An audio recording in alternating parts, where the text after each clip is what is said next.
Aujourd'hui, on revisite le triste cas de Valérie Leblanc. Et moi, je vous raconte le féminicide de Rebecca Harry. Vous écoutez le balado Captive.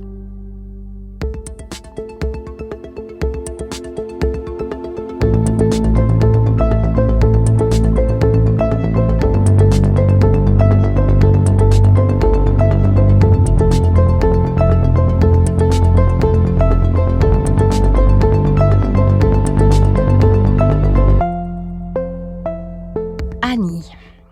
Pour le dernier épisode de cette saison-ci, je me suis lancée dans une histoire effroyable, oui, mais aussi, malheureusement, presque mythique.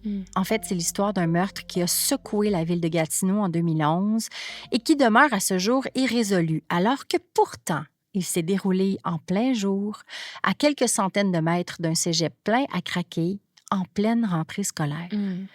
Une histoire très nébuleuse, souvent porteuse d'incohérences, qui est difficile à saisir tellement elle contient de virages d'acteurs et de soubresauts.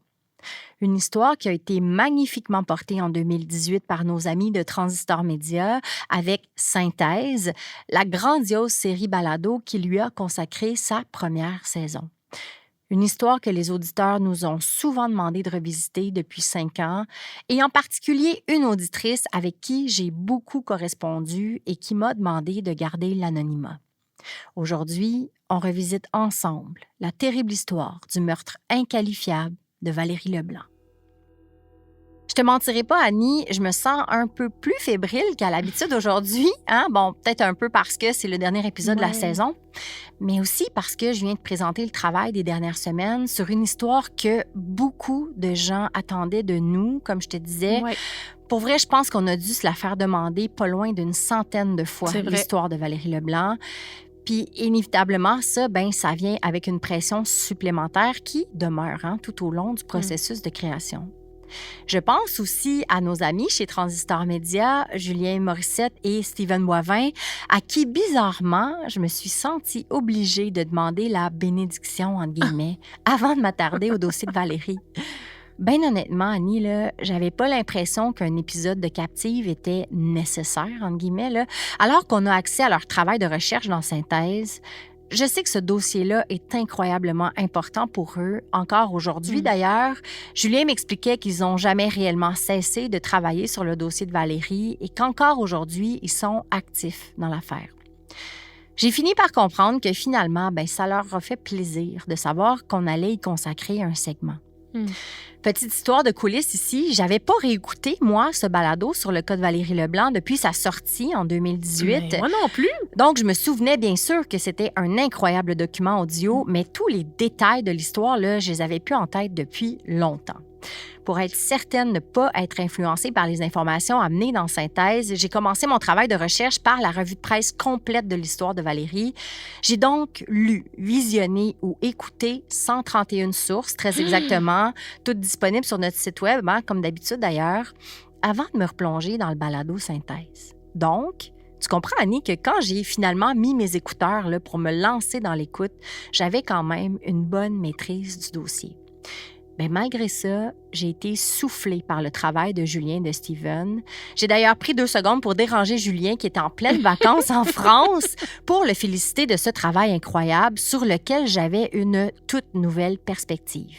Bref, tout ça pour dire qu'un peu comme avec certains très gros cas que j'ai couverts ici, ce sera difficile de passer sur tous les détails avec précision vu la densité de cette histoire-là. Mais je suis soulagée de savoir que vous allez tous vous précipiter sur le balado Synthèse pour en savoir plus et comprendre par vous-même l'excellence du travail de recherche que ces 2 gars-là ont mené dans le dossier de Valérie Leblanc. C'est vraiment impressionnant. En août 2011, Valérie Leblanc, une citoyenne de Gatineau, a 18 ans. Elle est née le 3 mars 1993 et est la fille de Julie Charon et Sylvain Leblanc. Elle a aussi une sœur plus jeune qu'elle, Noémie. Et pour une fois, Annie, je ne suis pas obligée de te dire à regret que j'ai pas beaucoup d'informations sur elle parce que, dans le cas de Valérie, des témoignages sur quel genre de personne elle était, sur ses passions, sa personnalité, on en trouve des tonnes dans la revue de presse. On pourrait penser que c'est parce que c'était une jeune fille super populaire avec un gros cercle d'amis puis une vie sociale super typique d'une fille de 18 ans. Mais non, pas du tout. Valérie, elle est décrite par tous comme une fille fabuleusement excentrique. Vraiment gentille et souriante, oui, mais avec un tout petit cercle d'amis constitué de gens comme elle, souvent autoproclamés de marginaux. Oh! Dans sa thèse, justement, l'une des amies proches de Valérie, une membre de ce petit clan sélect, décrit Valérie, qui est aussi ceinture noire en taekwondo en passant, comme un personnage. Le genre de fille qui se promène nu-pied dans les corridors du cégep, qui tripe sur les jeux de rôle grandeur nature, qui écoute du métal, qui a une passion pour les anges et le fantastique. Bref, pas le genre d'activité ou de personnalité auquel tout le monde adhère facilement. Cela dit, on dirait que je suis capable de me faire une image très claire de son personnage. Très C'est précise, fabuleux. ouais. Mais c'est ça. Presque toujours un chapeau sur la tête, cette fille-là, elle était lumineuse et unique. Et surtout, elle était adorée de son entourage, que ce soit sa famille, sa petite bande d'amis et plus récemment, ses employeurs et collègues de travail. Annie, Valérie avait trouvé le parfait boulot pour occuper ses temps libres. Elle était depuis peu employée par Fête en boîte, une petite entreprise locale de personnificateurs de personnages pour les fêtes d'enfants. Ça cadrait parfaitement avec son amour pour les déguisements et les jeux de rôle, en plus de combler son attachement pour les tout-petits. En plus de cet emploi, Valérie fréquente en 2011 le cégep de l'Outaouais dans le but d'obtenir son diplôme en sciences humaines. Elle en est à sa 2e année dans l'établissement. Le 22 août 2011, tel que raconté dans le balado synthèse, Danielle Soucy, la propriétaire de Fête en boîte, l'entreprise employant Valérie, organise une fête dans sa cour pour que tous les employés puissent se rencontrer. Madame Soucy explique que Valérie avait très hâte à ce petit rassemblement, à ce point qu'elle cassait les oreilles de sa patronne depuis des semaines pour l'encourager à aller de l'avant avec le projet. Valérie, qui personnifiait une espionne ou un pirate dans l'agence, avait super hâte de rencontrer tous les autres personnages, Blanche-Neige et Cendrillon, entre autres. Donc, tout le monde devait y arriver déguisé. C'est dur à dire, ça, je peux pas te dire.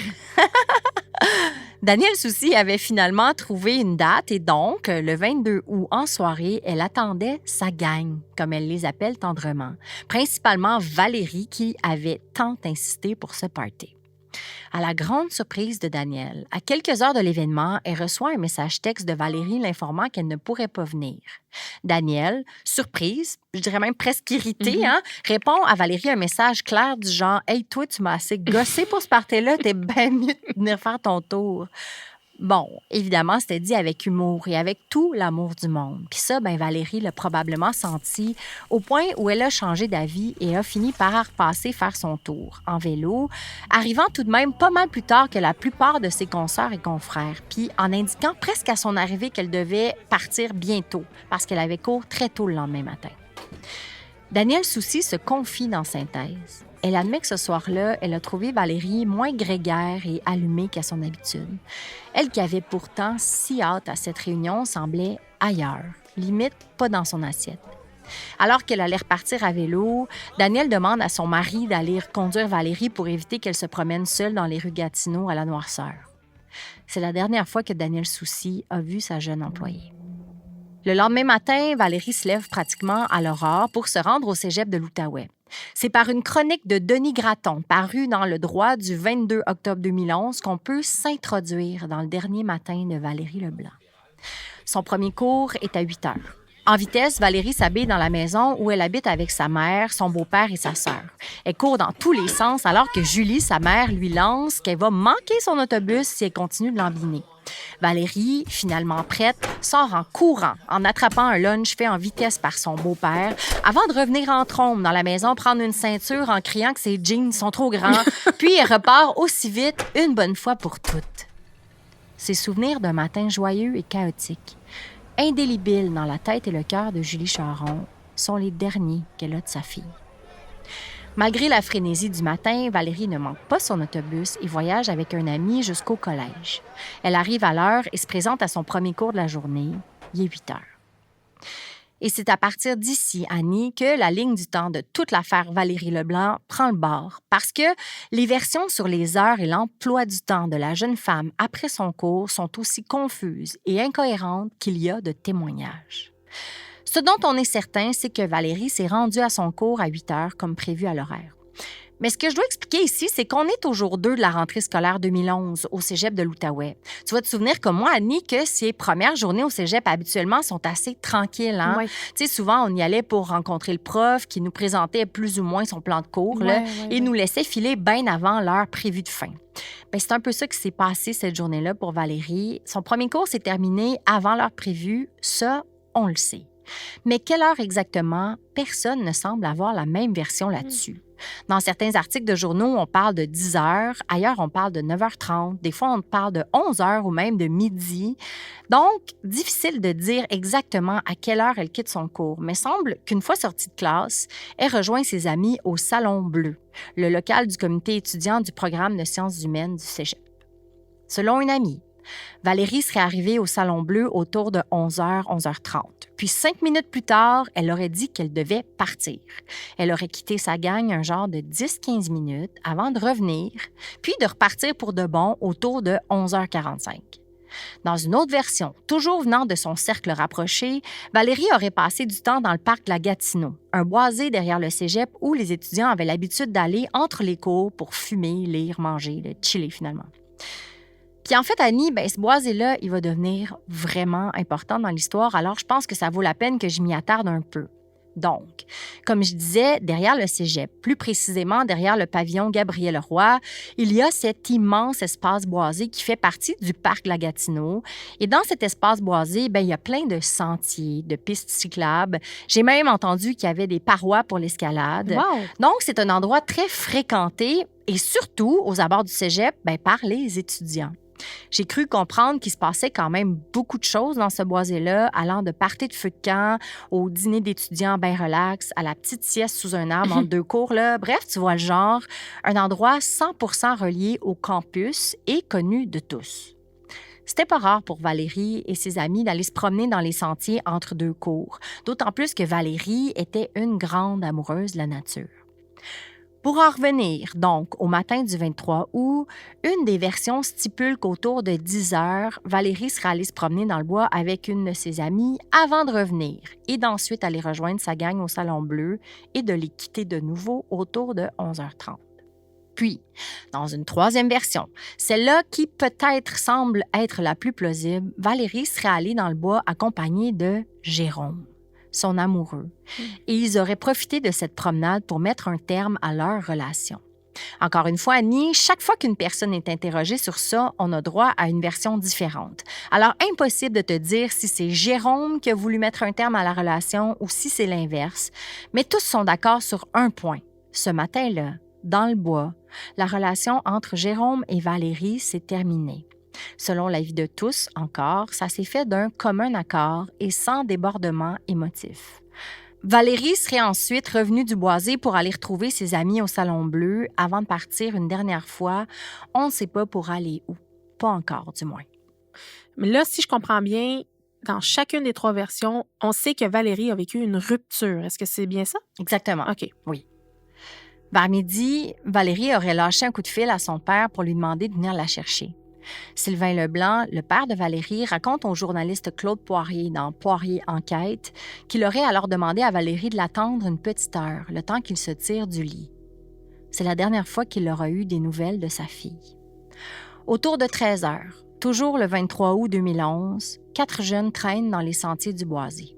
Parmi eux, Josiane et Dominique. Un peu plus loin du sentier sur lequel ils se trouvent, ils voient de la fumée. Intrigué, il s'approche et constate au sol un étrange tableau. Un mannequin de plastique brûlé dont s'échappe encore de la fumée. Josiane confiera à plusieurs médias que rapidement, elle constate que le mannequin est très mal en point. En plus d'être partiellement brûlé, il a les jambes cassées, les poignets tordus. Il y a du sang sur son visage et les vêtements semblent avoir fondu sur son corps. Bon, bien entendu, les 4 jeunes sont confus devant cette découverte, mais ils concluent rapidement qu'il s'agit probablement d'une fausse scène de crime destinée aux étudiants en technique policière du collège. Cette impression est rehaussée parce qu'ils constatent autour d'eux un des arbres est marqué du chiffre 8, probablement pour indiquer aux apprentis policiers où ils en sont dans leur parcours de simulation. Mon Dieu, c'est morbide, là. Josiane, Dominique et les 2 autres jeunes, jamais identifiés publiquement, passent quelques minutes sur la scène. il manipule le mannequin, probablement de façon à faire sourciller les étudiants de la technique policière qui tomberont bientôt sur cette simulation. Puis, au bout d'un certain temps, les 4 jeunes se lassent et repartent. Il est maintenant autour de 15h30 et Josiane, une des 4 jeunes du sentier, se sent bizarre. Elle a un mauvais feeling depuis la scène qu'elle a vue dans le boisé quelques heures plus tôt. Elle n'est pas capable de s'enlever de la tête l'image du mannequin. Elle est confuse. Pourquoi les profs de technique policière auraient à ce point voulu rendre une simulation effroyable? Est-ce que c'était bien nécessaire de mettre en scène un mannequin aussi cauchemardesque sur une fausse scène de crime? C'est un mannequin qui avait l'air très réaliste. Ça devait coûter cher. Pourquoi l'avoir à ce point? Je la cite, magané. Est-ce que sa théorie de simulation de scène de crime avait vraiment du sens, dans le fond? L'estomac noué, elle décide de retourner avec une amie sur la scène de simulation, revoir le mannequin. Elle a l'impression que quelque chose cloche, que cette scène n'est pas normale. Elle se retire quelques minutes, laissant son amie seule avec le mannequin. Josiane respire 2 bons coups et se décide. Elle appelle la police. Elle est toujours au téléphone avec la centrale quand son amie vient la rejoindre, les larmes aux yeux. Elle lui dit « T'as bien fait d'appeler. Je pense que c'est une vraie personne. » Le service de police de Gatineau envoie rapidement plusieurs voitures sur la scène. Il est autour de 16h30. Un large périmètre est érigé. On met les fameux rubans jaunes tout autour de la scène où se trouve le mannequin. Dans le boisé derrière le cégep, c'est le branle-bas de combat. Il est autour de 21h quand les amis de Valérie Leblanc s'organisent en texto. Depuis plusieurs heures, ils essaient chacun de leur côté de rejoindre leur ami sans réponse. Tous, y compris Jérôme, l'ex-petit ami, savent que Valérie est peut-être un peu triste et morose de la séparation et veulent prendre de ses nouvelles, mais personne n'arrive à avoir de réponse. Vers 21h, donc, ils envoient un énième message sur le Facebook de Valérie, puis enfin une réponse. Sauf que rapidement, les amis réalisent que c'est la mère de Valérie qui leur répond. Sa fille n'est toujours pas rentrée à la maison, mais on a appelé chez elle il y a quelques minutes pour l'informer que le sac à dos de Valérie avait été retrouvé sur la piste cyclable, non loin du cégep. C'est un passant qui l'a amené au dépanneur du coin et c'est le commis qui avait fini par rejoindre la mère de Valérie pour l'informer qu'ils avaient le sac, si j'ai bien compris. Julie Charron, la maman de Valérie, n'est pas inquiète outre mesure pour le moment. On se souvient, Annie, il est à peine 21h, puis le fait que sa grande fille de 18 ans soit pas encore rentrée, il n'y a rien d'inquiétant là. Même avec le sac perdu ou les amis ignorant où elle se trouve, Julie hausse les épaules en se disant que tout ça ressemble 100% à sa rêveuse de fille. Quelques minutes passent. Toujours aucune nouvelle de Valérie. Puis, un de ses amis stoppe net devant une publication Facebook qui vient juste d'apparaître sur son fil. Un corps aurait été retrouvé derrière le cégep de l'Outaouais. Instantanément, cet ami a un inexplicable feeling qui l'envahit. Il est certain qu'il s'agit de Valérie, toujours introuvable. Elle est allée se suicider dans le bois. C'est ça sa première pensée. Mon Dieu.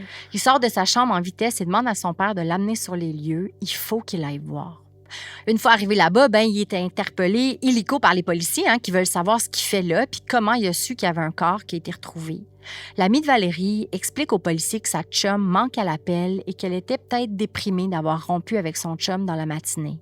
Il a peur qu'elle soit venue faire une gaffe dans le bois. Les policiers lui demandent de décrire son amie, surtout ses chaussures. Aucune information n'est réellement transmise par les policiers à ce moment-là, mais l'ami de Valérie affirme qu'il a tout de même capté que la description entre le corps retrouvé dans le sentier et celle de son ami correspondent. Il est en larmes quand il rentre chez lui. Valérie, l'une de ses meilleures amies, est morte. Il en est sûr. Il est minuit quand les policiers cognent à la porte de Julie Charron puis de Sylvain Leblanc simultanément. Les 2 parents de Valérie, qui sont déjà au lit, ignorent qu'une trentaine de secondes à peine les séparent de la pire nouvelle qu'un parent peut recevoir. On a retrouvé le corps sans vie de leur fille derrière le cégep. Sylvain Leblanc racontera plus tard à Claude Poirier qu'il a simplement demandé aux policiers de partir, sans poser de questions, sans plus de formalités. Qu'il a ensuite passé le reste de la nuit étendu sur son lit, plongé dans une sensation irréelle de cauchemar, et qu'il a, je le cite, « freaké ». Ce n'est que le lendemain matin que les détails sur l'horrible mort de Valérie Leblanc commenceront à sortir. Puis Annie, je peux te dire que c'est vraiment pas chic comme méthode. La sortie de cette nouvelle terrible-là, ça a été une réelle catastrophe. Premièrement, quelques journalistes se trouvent déjà dans l'entrée du cégep quand les élèves commencent à arriver au collège, le matin du 24 août. La journaliste Annick Charrette du groupe TVA raconte comment ça s'est passé. Annie? Je suis tombée sur une jeune fille qui est dans l'entourage de Valérie Leblanc et tout ce qu'elle savait, c'est que son amie était portée disparue depuis peu. Elle a fondu en larmes. Il faut dire que je l'ai suivie. C'était juste trop bouleversant de la voir aussi démolie. Tu sais, Annie, à ce moment-là, les étudiants qui la connaissent puis les amis de Valérie sont pas au courant de grand-chose. Sinon, mettons pour les personnes les plus proches d'elle, qu'elle n'était pas trouvable la veille. Mais personne ne s'attend à ce moment-là à se faire dire qu'elle a été retrouvée sans vie, encore moins de se faire annoncer ça par une journaliste. C'est inimaginable. Ouais. Puis ça a été activement dénoncé aussi, principalement par les profs du cégep qui sont même allés jusqu'à publier une lettre ouverte dans Le Droit sur les pratiques douteuses des journalistes envers les amis et étudiants. Bref, c'était assez peu reluisant, disons. Mais ça... Puis là, bon, regarde, on fait une pause ici là, parce que j'ai comme besoin de recentrer l'histoire. J'ai l'impression que je t'amène dans tous les sens, puis c'est vrai que c'est pas simple, l'histoire de Valérie. Ce qu'on comprend de l'histoire à ce moment-là, c'est que 4 jeunes se promenaient dans les bois quand ils auraient aperçu sur le sol ce fameux mannequin. Ouais. On connaît la suite. Une des jeunes aurait eu des doutes face à toute cette situation et aurait finalement décidé d'appeler la police des heures après avoir trouvé le mannequin. Mannequin qui s'avère finalement à être identifié comme un vrai corps, celui de Valérie Leblanc. Tu comprends ici, Annie, que c'est vraiment pas banal comme histoire, là? Premièrement, l'horrible vérité. Valérie a été assassinée en plein jour. Oui. Quelques minutes à peine après avoir été vue Oui. par ses amis, à quelques centaines de mètres d'un collège grouillant d'élèves et de professeurs. Comment ça avait bien pu arriver? Qui avait bien pu faire ça dans un si court laps de Ouais. temps? En deuxième lieu, cette étrange histoire des 4 jeunes. On en découvrira même un 5e possiblement impliqué grâce au balado-synthèse, mais bon, on se réfère toujours à ce groupe de 4 jeunes. Donc, 4 jeunes qui se baladent dans le bois et qui tombent sur ce corps fumant, qui le manipule, qui le dégrade, supposément dans l'ignorance complète que c'est une réelle scène de crime, puis qui attendent ensuite des heures avant de signaler le tout à la police. Hey, moi, ça, là... C'est pas simple. Hey! Pense-y, là, pour les policiers. Dans les premières heures de l'enquête, c'est la confusion totale. Qui a fait quoi là-dedans, là? C'est qui, ces 4 jeunes-là? Est-ce que leur histoire se tient? Est-ce qu'ils disent absolument toute la vérité? Valérie, elle était dans quel état quand ces jeunes-là l'ont trouvée? Qu'est-ce qu'ils lui ont fait exactement? Où commence la scène de crime? Est-ce que Valérie a été déplacée par les 4 jeunes? Est-ce qu'ils ont altéré les preuves sur le corps? Qui a mis le feu au corps? Les jeunes ou l'assassin? Quelle blessure vient du tueur? Lesquelles viennent des 4 jeunes? Ce sont toutes des questions auxquelles les policiers doivent faire face. Et la vérité, Annie, c'est qu'encore aujourd'hui, personne, sauf la police, le meurtrier et les 4 ou 5 jeunes peuvent réellement savoir. Parce que ce sont des informations qui n'ont jamais été divulguées. Il y a bien sûr eu plusieurs rumeurs, toutes trop dégradantes pour que j'en parle ici, mais des certitudes, il n'y en a aucune. Pas à ce moment-ci de l'histoire, en tout cas, pas encore. C'est donc dans ce contexte de confusion complète-là que la nouvelle sort, entremêlant les histoires, les rumeurs. C'est à ce point chaotique, Annie, que, écoute ça, t'en reviendras pas. Lors de la diffusion quotidienne de son émission Le vrai négociateur, Claude Poirier consacre son épisode du 24 août au meurtre horrible de Valérie en diffusant en boucle les photos et les informations d'une autre Valérie Leblanc. Non! Une Valérie Leblanc, elle aussi étudiante au cégep de l'Outaouais, également âgée de 18 ans, mais qui n'est pas Valérie Leblanc, Voyons. la victime du meurtre. Peux-tu t'imaginer l'onde de choc que ça fait dans la famille de cette fille-là? Ce sont des amis de Valérie, celle retrouvée dans le boisé, qui ont appelé en direct Claude Poirier, en ondes, pour l'informer qu'il y avait erreur sur la personne, Mon qui faisait Dieu. rouler en boucle les photos et les infos de la mauvaise fille. Mais il a dû capoter, là. C'est un malaise incroyable. Il a dû se sentir... Oh mon Dieu, je veux même pas m'imaginer. Tu sais, quand même, Claude Poirier, je comprends, là, bon, il peut y avoir une espèce d'aura, de sensationnalisme autour de certains programmes ou certaines émissions qu'il va animer, mais on le sait qu'il est souvent très, très proche des victimes, Oui, très puis proche très des sensible. familles, très sensible. Je peux pas m'imaginer comment il a dû se sentir. Oui, ils ont fait des excuses publiques le lendemain. J'espère, Ouais. j'espère. Autour de la scène du crime, les amis, les curieux et la famille de Valérie s'attroupent. Dans le journal Le Droit du 25 août, on parle d'environ 150 personnes qui viennent sur les lieux, regardant au loin les policiers s'affairer dans le boisé. Les grands-parents sont présents et récitent en boucle des prières, un chapelet dans les mains. Un poste de commandement est installé, l'hélicoptère de la SQ est déployé, ainsi que le maître chien. Étrangement, c'est aussi dans cet article, paru à peine 48 heures après le meurtre, que l'on apprend que Jérôme, l'ex-amoureux de Valérie, est blanchi de tout soupçon. Annie, il faut que tu saches que dans toute la couverture médiatique, Jérôme n'est jamais nommé. On parle toujours de l'ex-amoureux quand on y fait référence, et la raison est simple. Au moment du meurtre, il était encore mineur.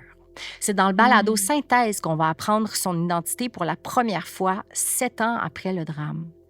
Mais je dois t'avouer que le fait qu'on le nomme jamais dans les articles de journaux a comme ajouté à l'aura de mystère de toute l'affaire.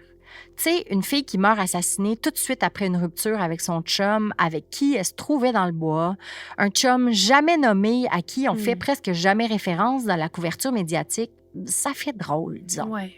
Mais en réalité, comme je t'ai expliqué, la ligne du temps de cette histoire-là, c'est un vrai casse-tête. C'est difficile de bien comprendre ce qui s'est passé réellement ce matin-là, mais les faits sont que 48 heures à la suite de la découverte de Valérie, son ex-amoureux a été blanchi publiquement. Et bien honnêtement, on n'en a pas tard parlé de Jérôme. Comme si c'était 100% canné, cette partie-là. Ouais, hein? Next, on passe à un autre scénario. Mon Dieu, il devait avoir un alibi complètement béton, là. Probablement, mais c'est tellement hermétique, Mais- impossible de savoir. L'autopsie de Valérie est pratiquée au Laboratoire des sciences judiciaires et médico-légales de Montréal. On annoncera dans les journaux que la belle Valérie est morte d'un violent traumatisme crânien. Aucun autre détail ne sera révélé, ni sur l'état de ses brûlures, des blessures sur son corps ou sur une possible agression sexuelle, encore moins sur les fameuses manipulations faites post-mortem par la bande de jeunes. Les seules informations connues sont celles qui ont fuité dans les premières heures de l'enquête, alors que les 4 jeunes ont été pris d'assaut par les médias et ont parlé, beaucoup parlé, de ce qu'ils ont vu. Jamais ils n'ont dit quoi que ce soit sur ce qu'ils ont fait, par contre. Toujours dans le droit du 25 août 2011, on essaie de comprendre si le meurtre crapuleux de Valérie pourrait avoir un lien avec les événements du 8 juin 2011. Alors que pas une, ni 2, mais 3 tentatives d'enlèvement ont eu lieu le même jour à Gatineau, entre 8 heures du matin et minuit, ce qui, dois-je le préciser, était du jamais vu pour la petite ville.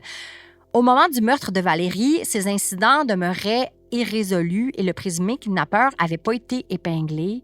Est-ce que ça pourrait être relié avec le crime sordide dont a été victime Valérie? Difficile de le dire. J'ai pas retrouvé très souvent de référence à ces tentatives d'enlèvement-là au cours de ma recherche, puis je dois avouer, honnêtement, Annie, que j'ai pas non plus poussé mes recherches jusqu'à tenter de faire la lumière sur les événements du 8 juin.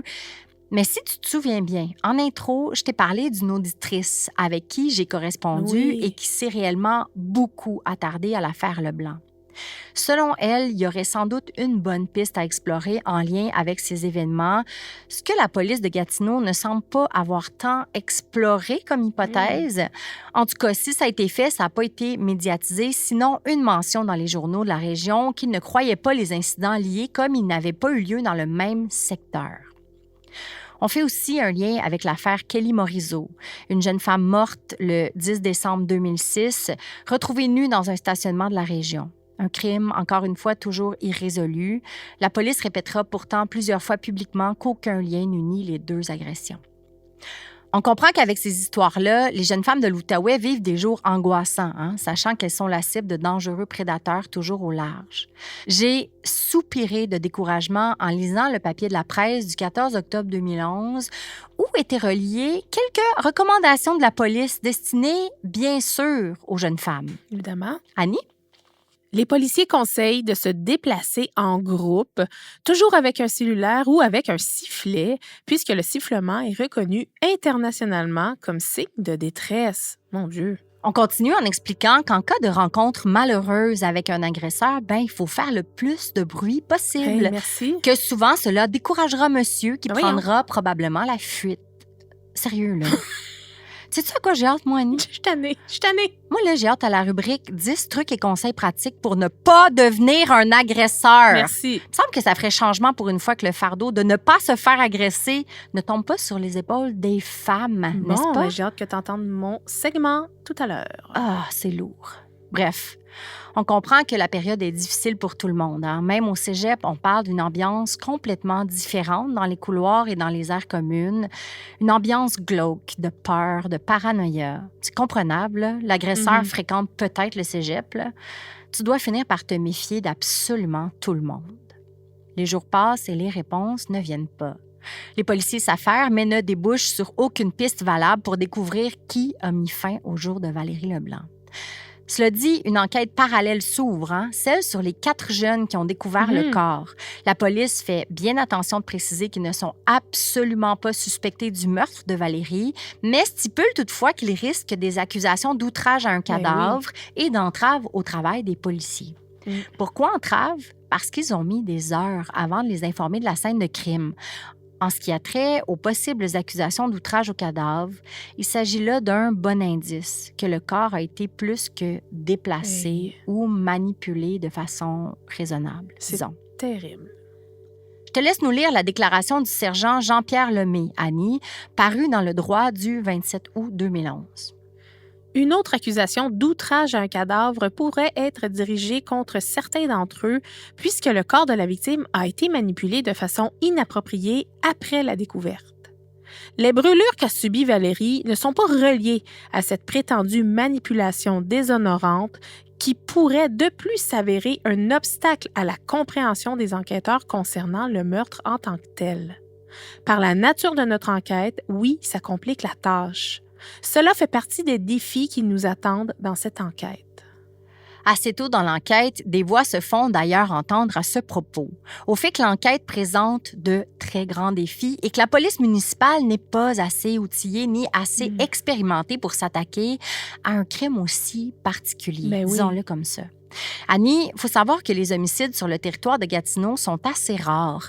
Il y a même des années où il n'y en a pas du tout. Wow. Alors, mettons que si on compare les effectifs ou l'expérience de la police de Gatineau à la Sûreté du Québec, là, disons qu'on nage pas dans les mêmes eaux. Non.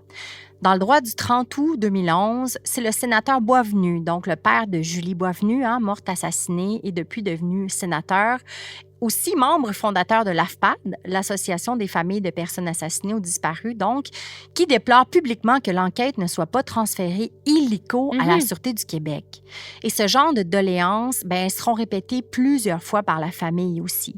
La grand-maman Valérie ira jusqu'à lancer une pétition pour faire transférer le dossier.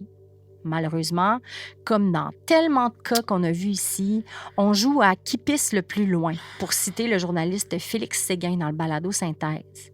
Et la guerre d'ego des corps policiers semble plus importante que le souhait de résoudre l'enquête.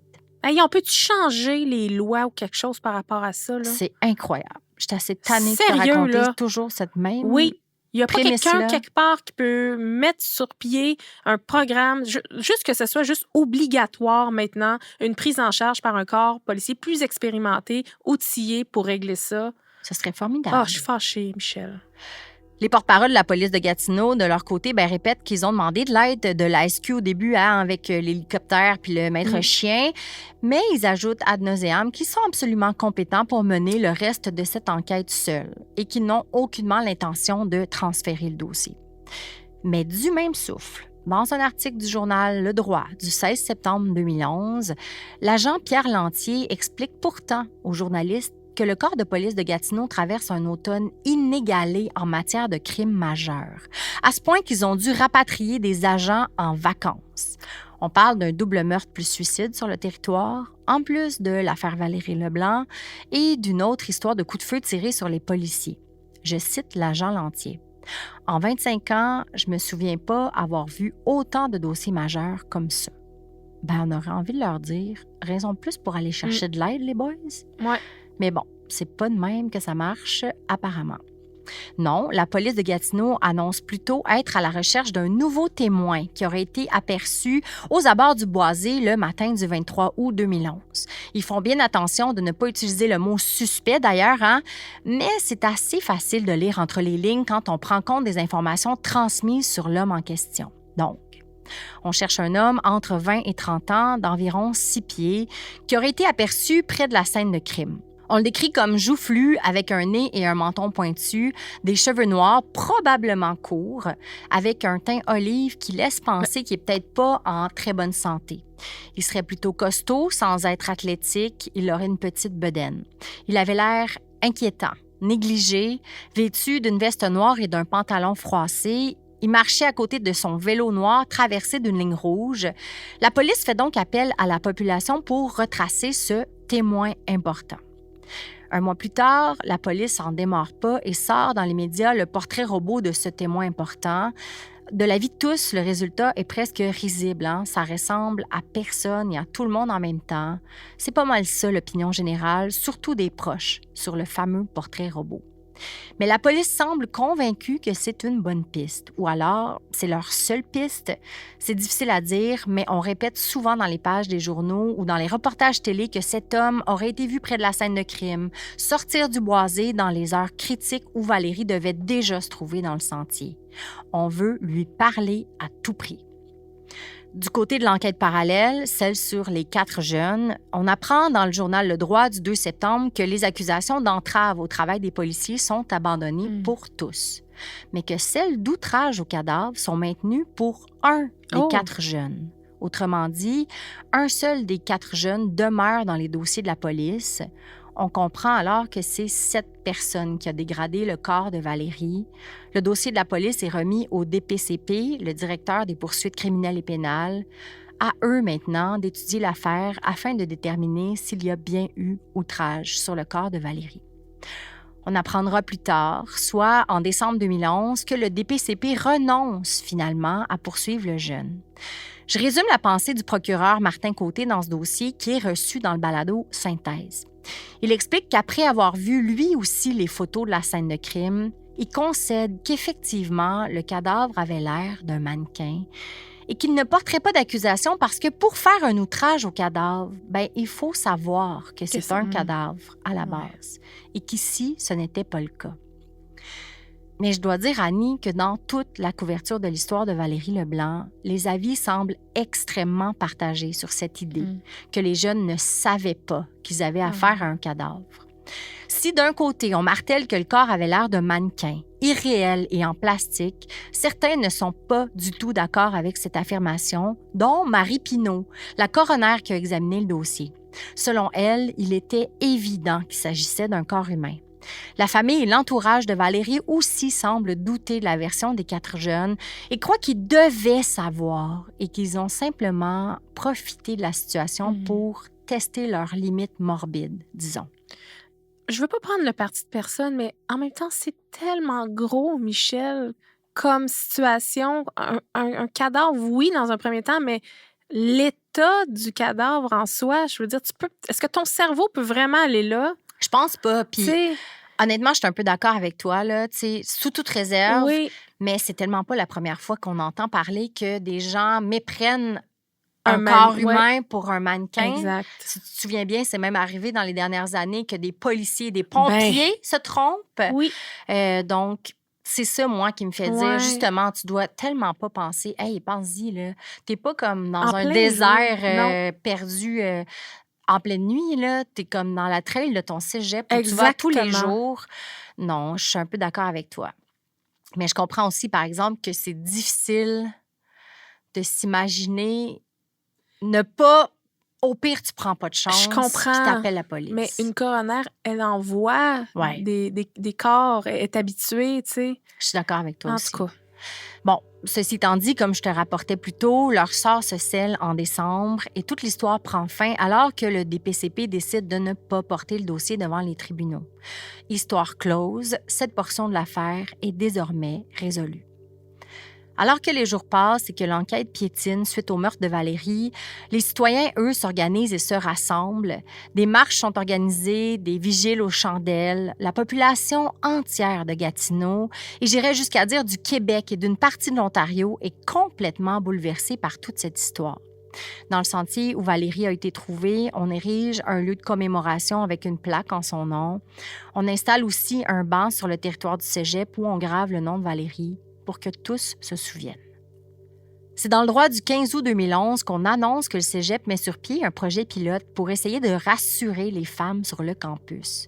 Avec l'aide des étudiants en technique policière, qui étaient, bien malgré eux, un peu reliés à toute cette histoire-là, ils organisent un service de raccompagnement tous les soirs. Les femmes peuvent alors demander une escorte pour traverser l'immense stationnement du cégep et se rendre à leur voiture en toute sécurité. En une semaine, Annie, plus d'une 50aine d'étudiantes ou de professeurs profitent de l'offre. J'hésite à trouver ça super touchant ou profondément triste. Exactement. Mais je réagissais pas beaucoup parce que j'étais mitigée avec c'est ça. cette initiative-là. Mais j'ai quand même trouvé ça sensible de la part du cégep de monter ce genre de projet. Mais en même temps, tu peux pas faire ça pour toujours, partout. Non.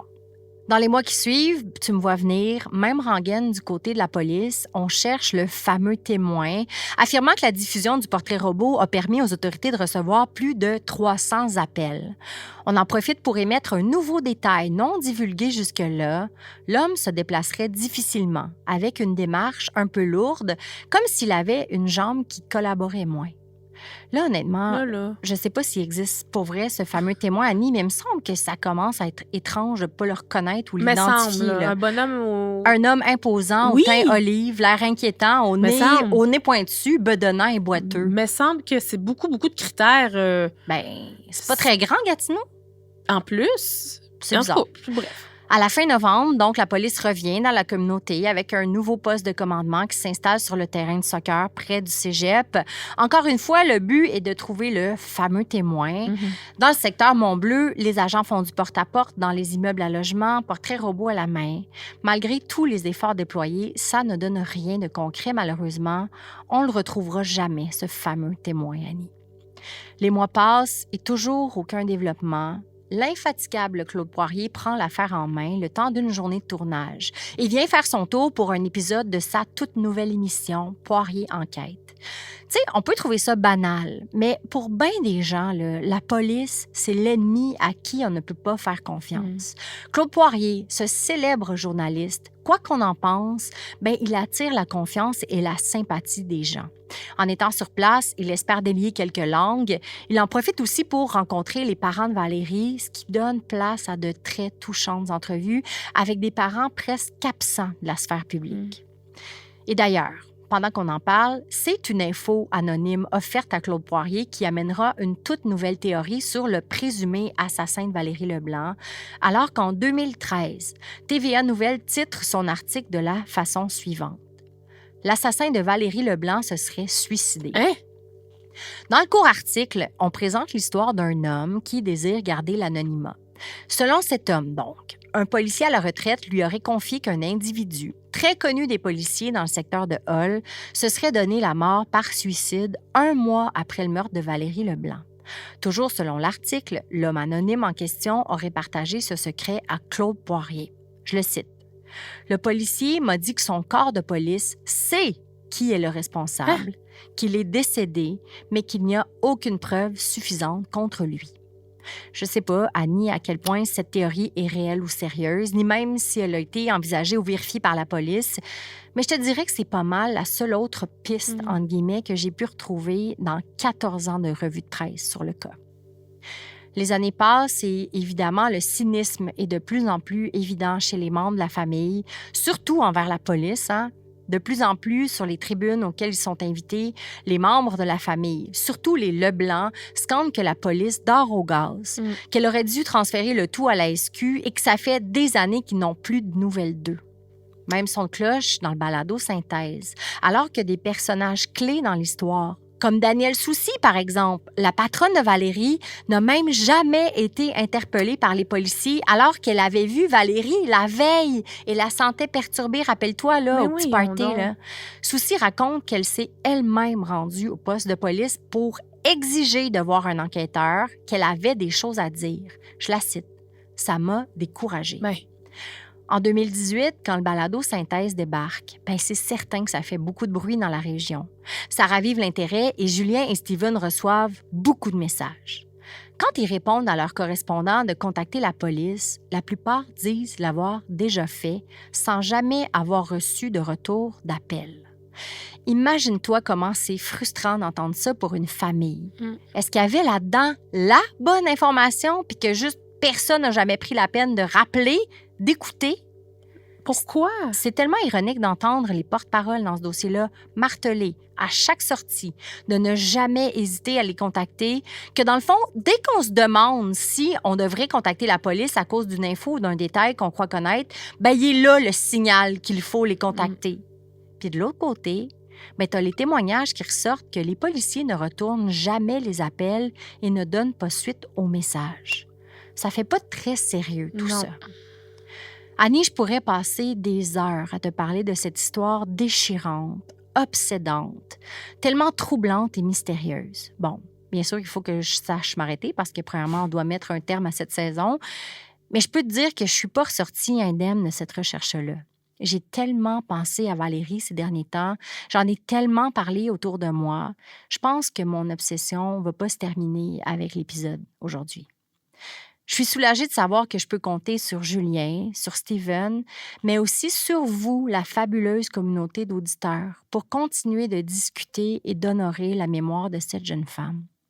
Une fille unique, précieuse, éclatée, puis pas comme les autres, qui a beau avoir eu un tout petit cercle d'amis, mais qui, au final, a su rassembler autour d'elle des dizaines de milliers de personnes qui ont été profondément touchées par son histoire. Une histoire qu'on n'est certainement pas prêt d'oublier. Dans un spectaculaire revirement de situation, la police de Gatineau annonçait en conférence de presse le 30 septembre 2025 qu'un suspect venait d'être arrêté dans le dossier de Valérie. Stéphane Rivard, un homme de Gatineau âgé de 51 ans, devrait comparaître dans les prochaines semaines pour répondre à des accusations de meurtre prémédité. 14 ans après l'horrible sort qu'a subi Valérie, est-ce qu'on aurait enfin trouvé le coupable? À suivre.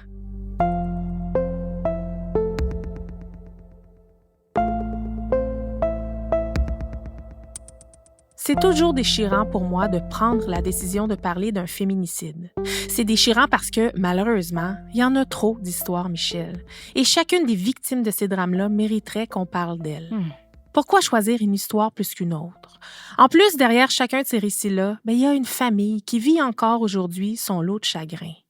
Des proches qui se sont vus arracher une des leurs en raison de la colère d'un homme qui n'a pas su se contrôler. Ces mêmes hommes qui, pour plusieurs, ont eu amplement d'opportunités d'aller chercher de l'aide, mais qui ne l'ont pas fait. Si certains ont la force de vouloir changer, d'autres continuent à s'engouffrer dans un tourbillon de violence jusqu'à détruire une vie, ou plutôt des vies. Je pourrais redire le même discours encore et encore, soit le drame dont je vais vous parler aujourd'hui aurait dû être évité. Mais ça, on a beau le répéter, j'en suis venue à la triste conclusion que tant que le système ne prend pas en compte nos cris du cœur, l'histoire va malheureusement se répéter.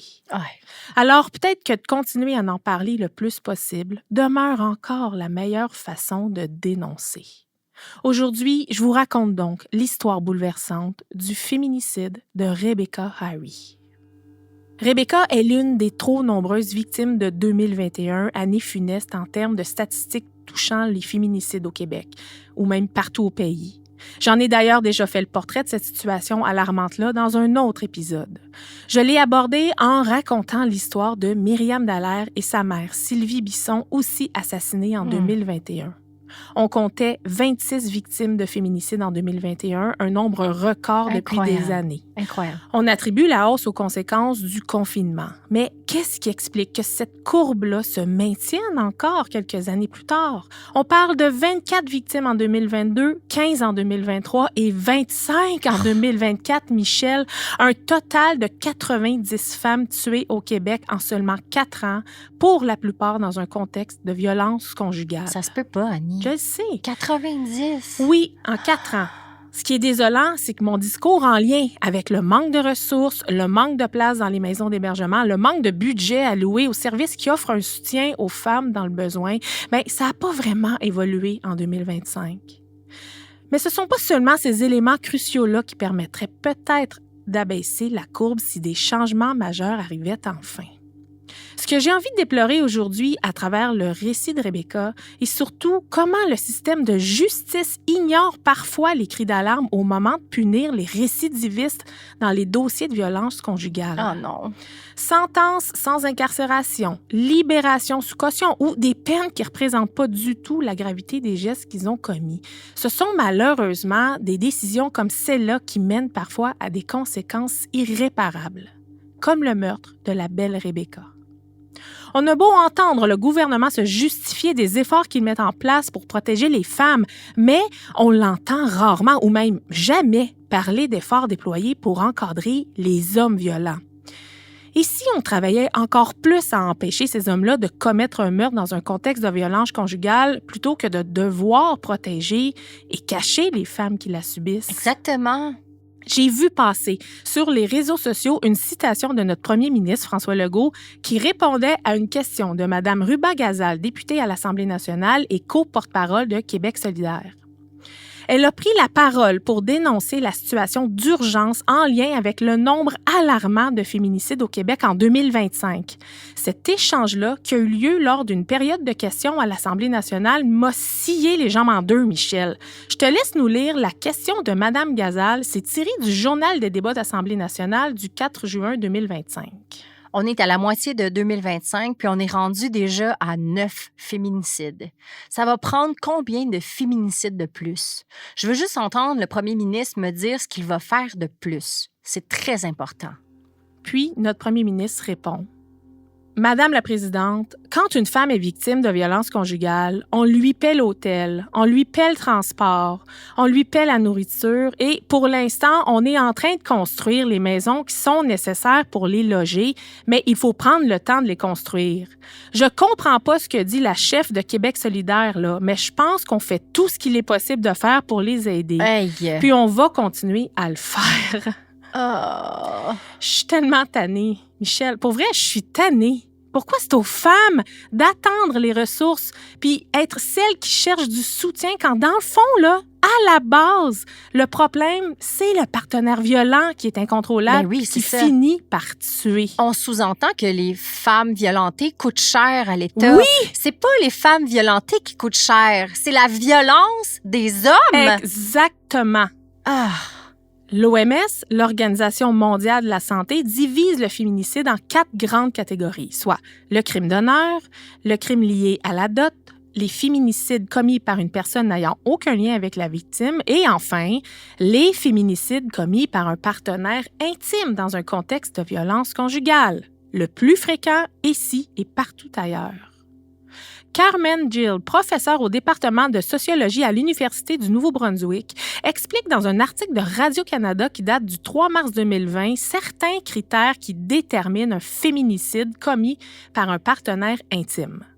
Premièrement, le motif du meurtre doit être lié évidemment au genre de la victime, donc dans ce cas-ci, une femme.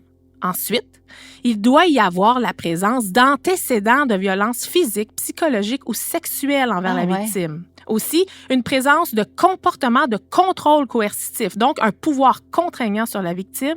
Il doit aussi avoir eu des menaces de mort antérieures au crime, une instance de séparation au sein du couple ou sinon le refus de la victime de maintenir ou rétablir une relation intime. Les paroles du professeur Gill sont poignantes et empreintes de vérité lorsqu'elle parle du féminicide intime. Michel. L'endroit le plus dangereux pour les femmes, ce n'est pas la ruelle. Ce n'est pas un endroit public, c'est leur propre maison. Les statistiques viennent nous le montrer. C'est grave, là. Je peux même pas croire que je viens de lire ça. Mais c'est ça, c'est complètement enrageant. Comment on fait maintenant pour changer ces statistiques-là? Est-ce que c'est en construisant plus de maisons d'hébergement? Ben, écoute, entendez-moi bien, là, elles sont plus qu'essentielles, ces maisons-là, parce que des femmes qui se sortent d'une relation abusive, ben, ça existe grâce à ces refuges-là. Mais l'homme, lui, qui a eu un comportement violent au sein d'une ancienne relation et qui rencontre une nouvelle partenaire, est-ce que le problème est réglé, à ton avis? Ben non. Du moins, pas s'il y a eu aucune prise en charge. C'est une nouvelle victime. Puis peut-être que celle-là, là, elle sera pas capable de s'en sortir comme celle d'avant. Est-ce qu'on peut le crier haut et fort qu'ils sont la source du fléau, ces partenaires violents-là? Puis comment on devrait déployer les efforts pour que ça cesse, Michel?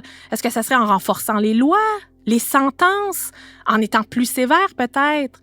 Puis les ressources de soutien pour les prendre en charge, ces hommes-là, elles sont là, elles existent. Mais pourquoi personne n'en parle vraiment de ça? C'est incroyable. Puis tu sais, Annie, je suis tellement découragée parce qu'on fait des recherches sur toutes les époques. Oui. Dans le cadre de captifs, puis ça arrive tellement souvent qu'on retrouve ce genre de discours-là, même en 1980, oui, même 100%. en 70, même en 90. Puis, tu sais, moi, ça m'arrive de me décourager complètement parce que ce sont des articles de journaux que je lis qui me semblent contemporains, tu sais. Oui.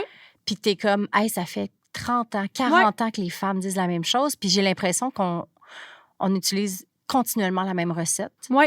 Puis il y a quelque chose qui ne marche pas clairement, là. Puis le premier ministre s'insurge devant notre impatience. Imagine. Devant notre impatience, là. Oui, puis c'est tellement fin de sa part de nous payer un taxi. Oui. Puis l'hôtel. Oui. Oh, des belles vacances. C'est effrayant. Rebecca Love Harry, maman d'un garçon de 9 ans, avait 29 ans quand elle a été déclarée comme étant la 7e victime de féminicide en 2021. Pourtant, elle n'était pas en couple depuis longtemps avec son compagnon au moment de son meurtre. Plus? Oui, 3 mois à peine, Michel. Non! Une relation d'allure tout à fait normale au départ. 3 mois? Oui. Rebecca, ou Becky, comme sa famille la surnommait, était heureuse de présenter son nouvel amoureux à ses parents. Un jeune homme poli, souriant, très avenant. Brandon McIntyre, 32 ans. Il a été bien accueilli par les proches de Becky, même s'il ne les a pas croisés souvent en 3 mois. La famille de Rebecca est un clan tissé très serré, soudé par des valeurs axées sur la bienveillance, le respect et l'amour. C'est déchirant, Michel, de constater après coup qu'aucun membre de la famille de la jeune femme, tant ses parents, Yolande Frenette et Ian Harry, que ses 5 frères et sœurs, ne se doutaient pas une seconde que cette nouvelle relation-là cachait pourtant une réalité bien sombre. Peut-être même que Rebecca elle-même n'en avait pas la moindre idée. Ça a donc été le choc pour les proches de Rebecca lorsqu'ils ont reçu l'appel qu'aucun parent ne souhaite recevoir. Celui qui leur annonçait que leur fille était entre la vie et la mort après avoir subi plusieurs blessures graves. Je peux pas croire. J'en reviendrai pas, là. 3 mois à peine? Oui. C'est supposé être la lune de miel complète? Absolument. Bon, sur le coup, ils pensent à un accident de voiture. Mais non, on leur annonce une réalité beaucoup plus brutale. Leur Becky a été battue, sauvagement. Ça s'est passé dans la nuit du 19 au 20 mars 2021 dans l'appartement de l'ex-conjointe de Brandon McIntyre, femme dont je vais taire le nom aujourd'hui. Rebecca et Brandon s'y sont rendus en soirée le 19 mars pour veiller et prendre quelques verres ensemble. Cette information-là est plutôt surprenante, Michel, puisque McIntyre devait pourtant respecter une ordonnance de la cour lui dictant de ne pas s'approcher de son ex-conjointe à moins de 200 mètres. Puis là, ils sont allés chez elle? Oui. Boire un verre? Oui. OK. D'après un article du Devoir qui date du 8 mars 2022, Brandon McIntyre aurait fait face à la justice 2 fois en lien avec des accusations de menaces de mort ou de lésions corporelles envers son ex-conjointe. La première fois, il a plaidé coupable. Puisqu'il avait déjà cumulé 60 jours en détention préventive, on l'a libéré presque sur le champ. À peine 5 mois plus tard, il croise son ex-conjointe dans un dépanneur. Il lui crache dessus, la menace et l'insulte. Elle porte plainte une 2e fois. Jusqu'à sa comparution, il ne respecte pas ses conditions et la suit régulièrement à moins de 200 mètres. Donc, on l'arrête, on le garde détenu jusqu'aux procédures. Sans surprise, il plaide encore coupable et reçoit cette fois-ci 100 heures de travaux communautaires et 2 ans de probation sans surveillance. Tout ça en 2013. Ben Michel, en 2021, on précise que ça fait maintenant 12 ans que dure le harcèlement envers son ex-conjointe, et ce, malgré les conditions strictes émises par le tribunal dans le passé. On explique donc mal ce que Brendan McIntyre faisait chez son ex-conjointe en compagnie de sa nouvelle compagne le soir du 19 mars 2021. Mais je peux facilement présumer que sous le joug de son ancien partenaire intimidant et violent, la femme n'a peut-être pas eu d'autre choix que de l'accueillir chez elle, peut-être sous la menace ou le chantage incessant depuis des années. Ah, mon Dieu! Il a fort à parier aussi que Rebecca ne connaissait peut-être pas tout le passé troublant entre Brendan et son ex-conjointe. Mais c'est malheureusement un contexte dont on ne pourra peut-être jamais vraiment connaître le fond de l'histoire. La soirée se déroule normalement. Les trois convives boivent, discutent et dansent. Autour de 1h du matin, l'ancienne conjointe de Brendan décide d'aller se coucher. 1 heure plus tard, vers 2h du matin, elle se réveille confuse en entendant au loin ce qui semble être une discussion animée entre Rebecca et Brendan. Mais voyons donc. Elle pense même entendre Rebecca dire « Arrête, chérie, arrête », mais la jeune femme se rendort. Pendant ce temps-là, dans le salon, la situation devient de plus en plus tendue.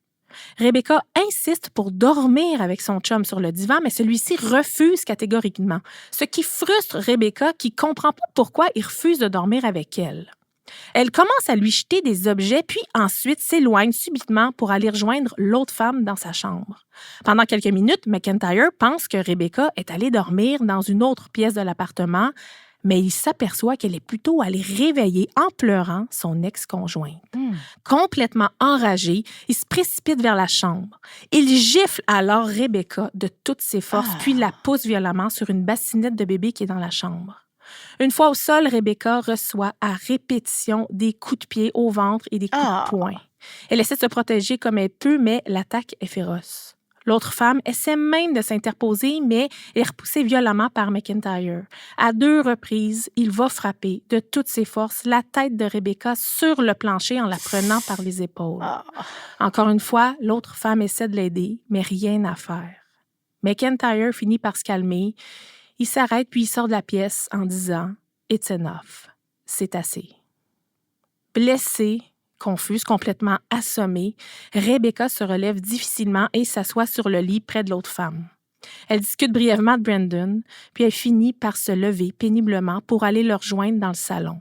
Tout de suite, en la voyant amochée, il lui dit « Regarde ta face, regarde ta fucking face. Tu sais que c'est de ta faute, hein? » Puis là, il la gifle une autre fois. L'ex-conjointe, impuissante, appelle un taxi vers 4h du matin pour que les deux puissent quitter son domicile. Mais au moment de devoir quitter, Rebecca change d'idée. Elle s'allonge sur le divan et s'endort sur le champ. Pendant ce temps-là, les deux autres restent réveillés. À un certain moment, McIntyre explose même en larmes auprès de son ex-conjointe en lui disant « Je suis désolée, qu'est-ce que ma vie est devenue? Qu'est-ce qui va pas chez moi? » Peu de temps après, ils entendent des bruits de vomissements qui viennent du salon. Rebecca, qui est couchée sur le côté, a la bouche entrouverte, la langue un peu sortie, un mélange de salive et de sang lui sort de la bouche. Son teint pâle et frappant et son pouls très faible.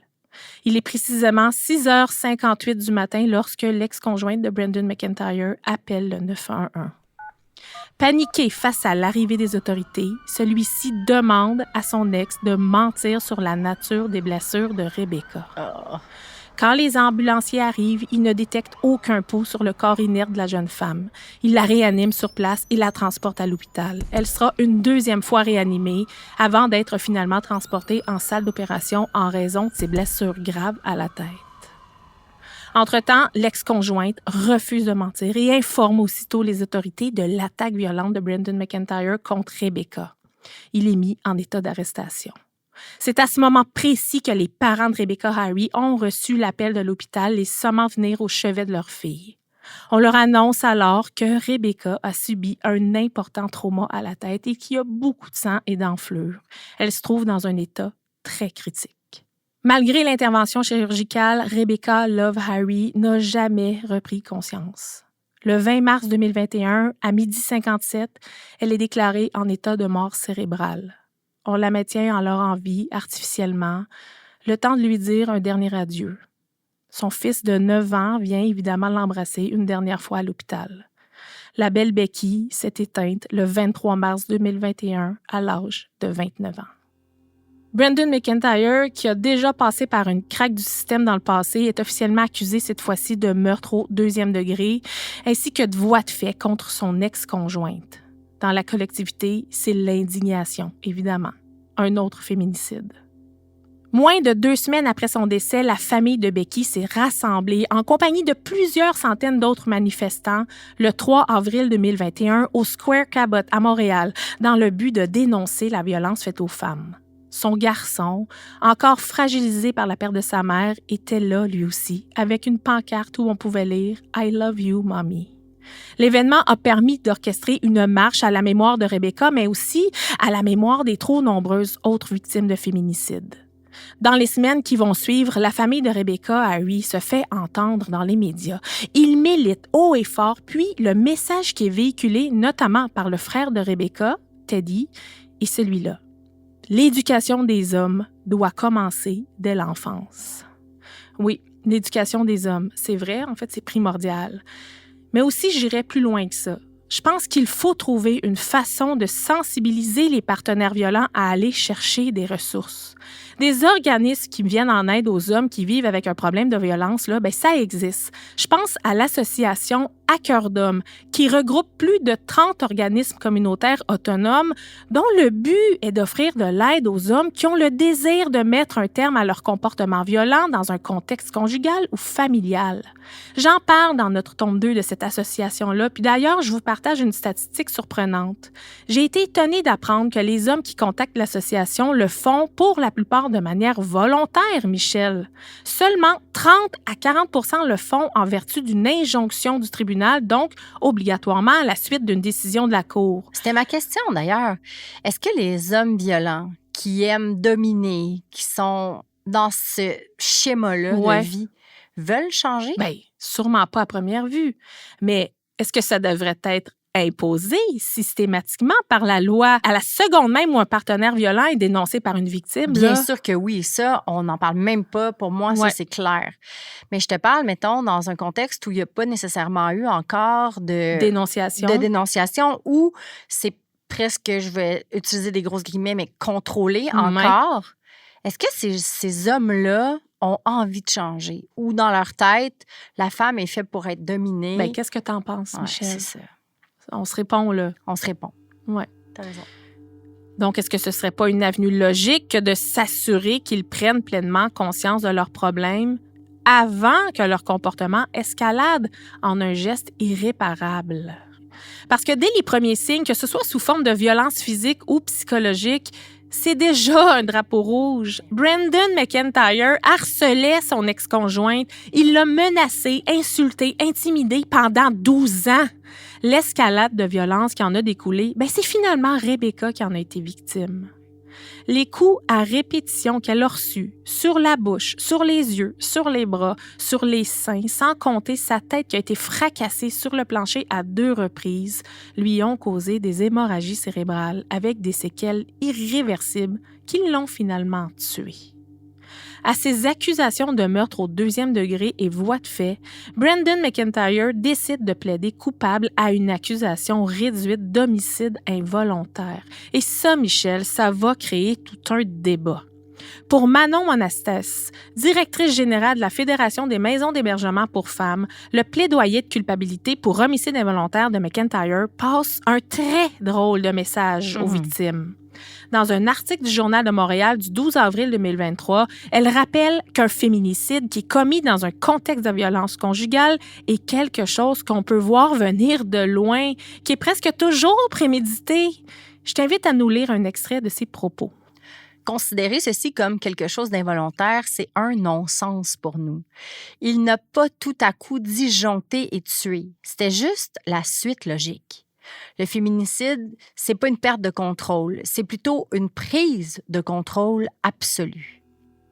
Dans la presse du 12 avril 2023, Louise Riendeau, qui est porte-parole du regroupement des maisons pour femmes victimes de violences conjugales, soulève la question suivante.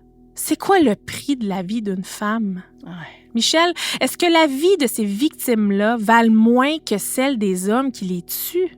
Pendant que Brendan McIntyre va se promener libre après avoir purgé sa peine, là, le fils de Rebecca, Harry, lui, il va pas la retrouver, sa maman. Puis je vais d'ailleurs citer le journaliste Yves Boisvert à ce sujet.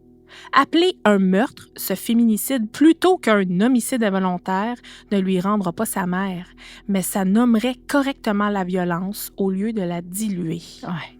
Le 30 mai 2023, pour le féminicide involontaire de Rebecca Harry, appelons-le comme ça, Brendan McIntyre a reçu une peine de 14 ans de prison, incluant 9 mois pour l'agression sur son ex-conjointe. Sur ça, il faut enlever 3 ans et 15 jours de détention préventive.